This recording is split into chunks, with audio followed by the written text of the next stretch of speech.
So hiragana consists of 46 sounds, 5 vowels, 40 consonant vowels, and 1 consonant-only sound. The 5 vowels are a, I, u, e, o. You can create the consonant vowels by combining the following consonants with the vowels. So we get ka, ki, ku, ke, ko, sa, shi.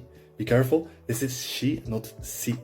Su, se, so, ta, chi. This is chi, not ti. Tsu, this is tsu, not tu. Te, to, na, ni, nu, ne, no. Ha, hi, fu. This becomes fu, not u.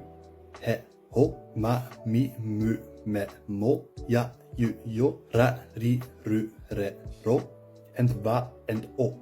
Finally, we have the n consonant-only sound. If you search online, you can easily find a stroke order for these characters, which is the order in which you write each individual character. Hiragana also has a few additional sounds, which I will cover in the next few videos, so please follow for part 3.